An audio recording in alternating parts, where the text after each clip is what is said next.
If you're building a business in 2021, you really should have an Instagram presence, and you want that presence to be as big as possible while still connecting with your core ideal customer base, right? I mean, more followers means more people seeing you and your business every day. And more followers lead to even more followers, and all those people are on the path toward working with you or buying from you. So let's talk about my 10 pro tips, all designed to get you more followers this year. Here we go.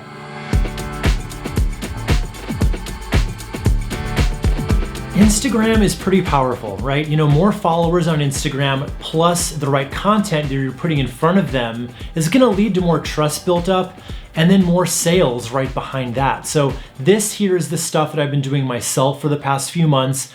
And I gotta tell you, it's working. At the time I'm recording this, I'm right at around 1,000 followers, and this is coming out a few months from now. So just go check out how many I've got now at Wes McDowell, and that'll give you a pretty good idea about what you can expect if you put this into practice. So let's get right into the list. First, we need to get this out of the way. You need to perfect your bio, right? Your bio description is just a really great way to work in some good Instagram SEO. So you want to come up with a few high-level keywords or keyword phrases that you want your business to be known for. And this will really help the algorithm know what your account's all about, and then giving your posts a better chance of ranking in hashtag searches and possibly even on that explore page and on suggested posts. So if you're a financial planner, you probably want to use the phrase financial tips, or if you're a landscaper, you might want to go with lawn care. My best advice here is just to pick 3 of these high-level phrases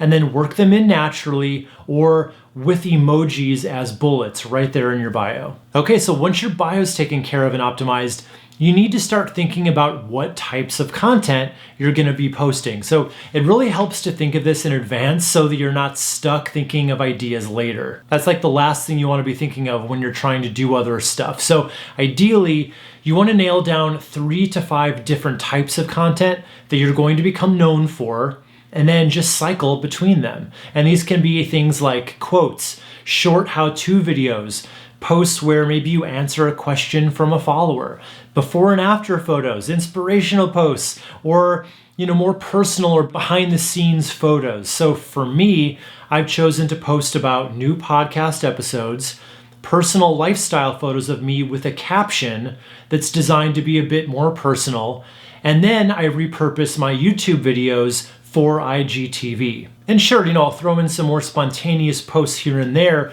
but I mostly just try to stick with these 3 types of content.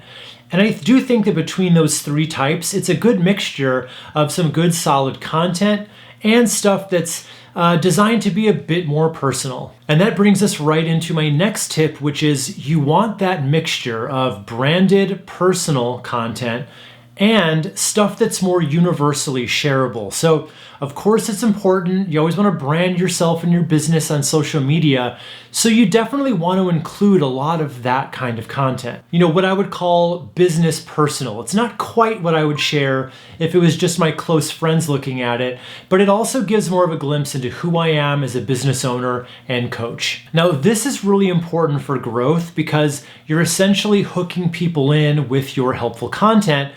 But then as people start to follow you, in order for them to really get to know you in a meaningful way that goes beyond just the here's how you do stuff and makes them actually want to work with you, you need to form that more personal connection. So this can be done through simply using lifestyle photos of you or your team, and then captions that are still somewhat business focused, but also offer a glimpse into your personality. Or you can just teach whatever tips you want to on video, but I would still encourage you to bring some personality to those videos if you're going to do that.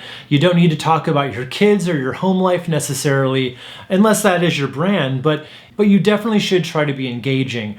In other words, just be a person. That's what people are really drawn to in choosing what businesses they want to work with, especially when we're talking Instagram. But then the other flip side of this business personal content is stuff that's really a little less branded for a really important reason, and that's so people can more freely share it. So let's check out an example of this. So if you came across this post with this quote, if it's either overlaid on the image or in the caption, it might resonate with you because you're following this person, but how willing would you be to share it when it's a picture of someone else, right? Even if you were to share a quote that's moderately branded with your brand colors and your fonts, it still can be a little hard to share on someone else's feed because it's so specific. So what I like to do is go very neutral with these types of posts, and I just use a simple black and white treatment. So, and other people I've seen this done will just use a Twitter screenshot, which works very well too. And it's still shareable this way because people are used to retweeting, so it really just feels the same as that. So again, you want that mix of stuff that helps your followers get closer to you and stuff that helps them easily share you with their followers, helping you grow as a result. Okay, so my next pro tip is this very specific type of content that works really well on Instagram, and that is a carousel post. So carousels are really just made up of multiple images in a single post, and they're a really fantastic way to trigger Instagram's algorithm because they keep people engaged for a longer period of time. And at the end of the day, that is what they reward the most. And the other benefit of using carousel posts is that, let's just say someone is scrolling through their feed and they see the first image of your post, and for whatever reason, they just keep scrolling down the page. No like, no comment, they just move on. But then in their next scrolling session, maybe in an hour, maybe tomorrow, guess what happens? Instagram is going to show them the next image in the sequence. So this really gives your audience multiple opportunities to engage with the same piece of content. And you can use up to 10 slides, so the more you include, the better. So what can you do with the carousel post? You can include multiple shots of the same photo series if you want to go ultra simple. That kind of takes the guesswork out. Or you could use designed slides for a 5 tips style post, or even show an in-order sequence, essentially a story about how you did something, or behind the scenes start to finish. But here's what I do with carousels. I use them to promote every single new podcast episode I put out, and I do it using just 3 slides that I've already templated it out. And the first slide is just a really simple black and white quote from the episode. And why is it so simple? Again, so my followers can feel good about sharing it, right? Then the second slide is where it reveals that it's a new podcast episode.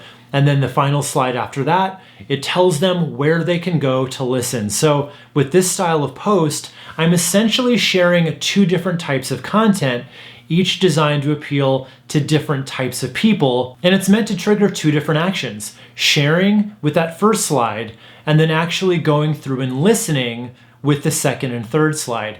And by the way, only the image has to change from slide to slide. You only need to write 1 caption with 1 set of hashtags. So let's talk some more about hashtags while we're here. Specifically, if you want to grow this year, I definitely recommend my now and later hashtag strategy. So if you didn't already know, Instagram lets you use up to 30 hashtags for every post. And some people recommend using less. They say it may dilute the ones you're using. But I like to use every tool in my toolbox, so I always try to max it out at 30. But you want to choose wisely, right? Hashtags are the key to being found by new audiences on Instagram, and if you do it this way, you're going to be able to get a quick hit of traffic right when you post, and then a fair amount more over a day or so, and then a slower trickle of attention for weeks or possibly even months after you post. So in order to do this, you need to get a good mix of hashtags at all 3 popularity levels. And that would be, extremely popular, moderately popular, and not very popular at all. But first, you have to do your research, either for free, just using Instagram itself, or, if you're really planning on making this a priority this year, I actually recommend a paid tool called flick.tech. Now that's going to let you browse hashtags and then organize them using these different levels of popularity I'm talking about. So you want about 5 to 10 really popular ones that have a high level of competition, but they also have high search volume, right?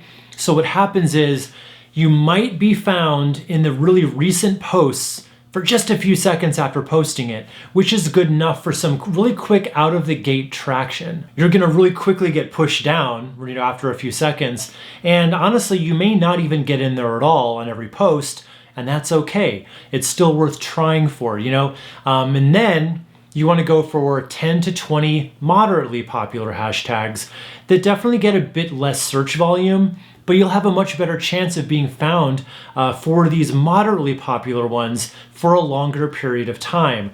Usually we're talking about a day or less. Then you want to use your remaining tags on those longer, longer tail, lower popularity hashtags. So the thing about the low popularity ones, they don't get searched on often, but when they do, you have a lot less competition. So you have staying power, in other words, and your posts can be found for these really specific hashtags for weeks or months or even longer sometimes. All right, so this next tip goes right along with hashtags, and that's tagging your location. So this is definitely more of a tip for my local businesses out there, but there are still ways that more national brands or international brands can play this game too. So if you're a local business relying on local clientele, this is a no-brainer, right? You obviously want to give people who might be looking at local content a chance to find you that way. But this goes beyond just tagging your business's location over and over again. That's what a lot of businesses do.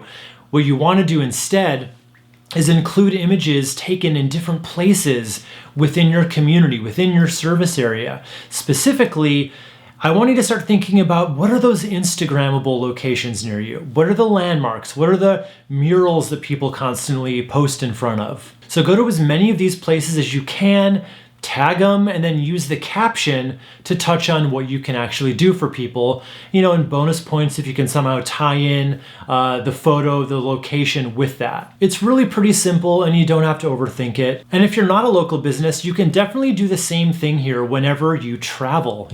Think of whenever you go somewhere, where are the Instagrammable places, the landmarks that people are always looking for? And here's a bonus tip for you that you can bring back out when conventions and live in-person events start being a thing again. If you know that your ideal clients or customers are at a certain convention or a live event, here's what you can do. You can make a post during that event and then tag it with the event's location and probably the event's hashtags too. Now, yeah, this is kind of sneaky if you aren't actually there, but if it's something that's going to be helpful for those people that are there and they can use it, why not? I actually did this last year for a social media marketing convention, and this post really did get quite a bit of traction. Okay, so this next one is for all you analytical people who love numbers and just want to know, how many times do I need to post? I get this question a lot. So here's the thing. If you were hoping I would say something like once a week or a couple times a month, I really hate to break it to you, but this video is all about how to actually grow and how to do it fast. So if that's your goal, I'm going to tell you your best way of doing that is to post twice a day. But if I'm being honest with you, I don't do that myself. But if I were really trying to grow my Instagram and it was my top priority for my marketing plan, that's what I'd be doing. For now, I'm posting something almost every day between photos, carousels, IGTV videos, and stories. So think about it this way. The more you post, the more opportunities there are for your ideal customers and clients to find one of those posts. And it's not exactly like YouTube, unfortunately, where you can post a video that sticks around and gets traction forever. Posts on Instagram do have a shelf life, and it's a pretty short one. So you need to constantly be triggering the algorithm to get your best results. But the good news is you can pretty much schedule all your posts in advance for free in the Instagram Creator Studio. So what I recommend doing is just planning your entire month out on the first of every month, or pick a day that works for you, Then throughout the month, whenever you have a great idea for a post or for a tip you want to share, just write it down somewhere in a notebook, a Google Doc, whatever, and then you're going to have a bunch of awesome ideas for next month all ready to go. And honestly, if 2 a day is just not doable, just go with as many as you can and shoot for once a day. Okay, so what about the engagement tips that'll turn more of your casual profile visitors into followers and then into customers? So my first engagement hack is something I love to use, and it's a win-win here. It's easier on me, and my followers just love it. So whenever I get a DM or a direct message, rather than just typing out a reply, all I do is I record a quick voice response. It works equally well for thank yous and for answering actual questions.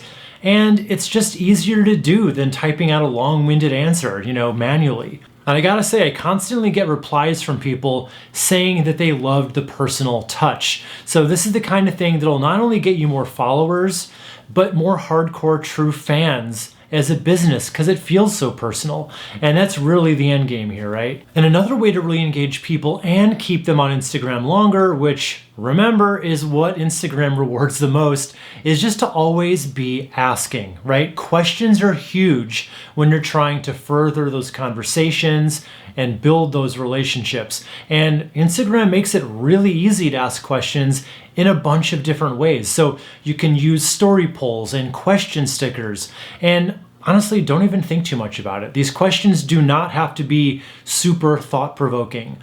Like, let's say if it's National Ice Cream Day, just ask them what their favorite ice cream flavor is. If you're a dog trainer, run a poll that says something like, does your dog run the house? With a simple yes or no response. Or even more simply, whenever you post, just end every single caption with a question rather than just with a statement. So you'll be amazed how many people will actually answer you. And while you're asking for all that great feedback, you want to make sure that you're actually engaging with every single answer and comment you possibly can, right? Instagram knows if you're nurturing your audience or if you're just loving and leaving them.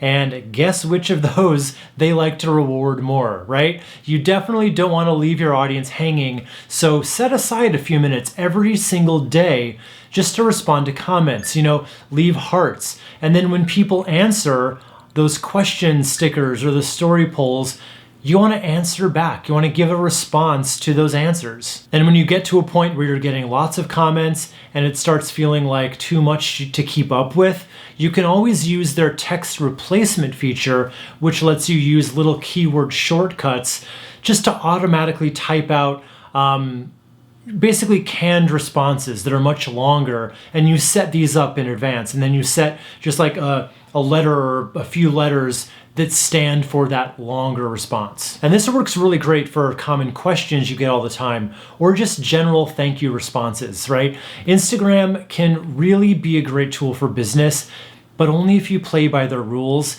And remember, it's a social platform, so just remember to be sociable and you'll do just fine. Now, I also really want to talk to you about how you can use Instagram stories to promote your business and engage your followers. So I made this video showing you all my best pro tips, tricks, and secrets you can use right now to grow your following even more this year. Now, these are some of my very best strategies that your competition probably isn't using. So click right up here for that, and I'll see you in a second.